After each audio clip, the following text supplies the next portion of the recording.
Laura, thank you so much for sharing your knowledge and wisdom about the importance of prioritization. I think a lot of times we don't necessarily think to do that as part of our summer planning or planning for life in general.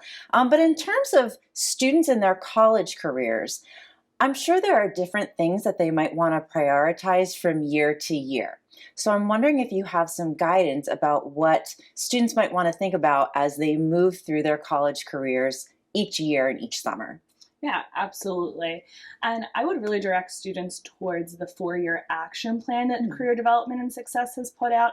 So that is on our webpage, but if you have any trouble locating it, all of our career coaches can definitely provide that for you. sure. But I can give a super brief, non-comprehensive overview if that's helpful. Absolutely.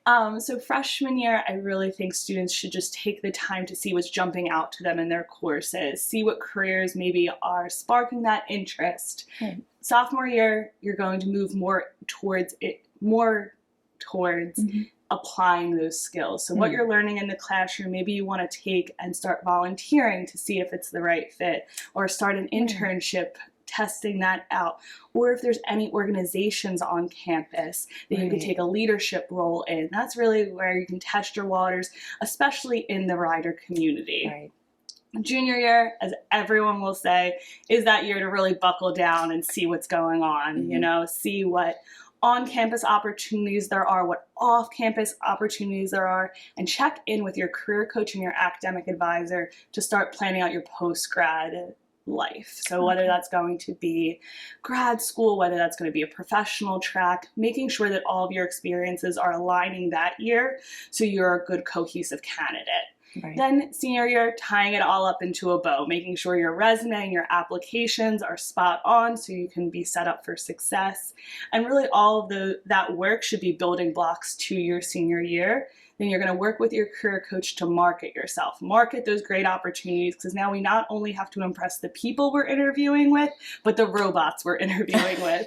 So that's True. what I would say for your 4-year plan. Take a look at that action plan. And then also, if you can't find that on the webpage, meet with us, talk with us. We really want to help you through that. To get that guidance and to use that time wisely, Yeah, because that is your career development lasts all year long. So why not use the summer as an exactly. opportunity to do that? Excellent. Now, also speaking of prioritization, a lot of it has to do with vision, right? So in leadership, we say when you lead a team, you have to have a vision for the team. But as leaders, we also need to have visions for ourselves and our future lives and what we hope to do. And for some people, even in the college environment, that can be a little fuzzy. Students aren't quite sure what their vision is and what they would like to do for their futures. They have an idea, but they're still playing around with some ideas. So with that being said, what advice would you give to help students sort of sharpen and focus what their vision is? Sure. I think that's an overwhelming question when you first hear it, right? What is your vision? What's your purpose? What's your meaning? And I think that's really natural to feel overwhelmed and a little bit anxious. Luckily, the CDS team has thought about this a little bit, and I'm going to steal from my colleagues a lot of ways that they help students navigate this. And whatever resonates with a student, I recommend taking. So here's some concrete examples to demystify that vision. Awesome. So the first one would be talking to people with different stories, so different backgrounds than you, maybe some different life experiences, and asking them, what's your story? And usually it will be someone a little bit older than you. And try to pick up on what, piques your interest, where the words that they're using that make you lean in, because maybe those are the things that you want to be a part of your story and your vision. For sure.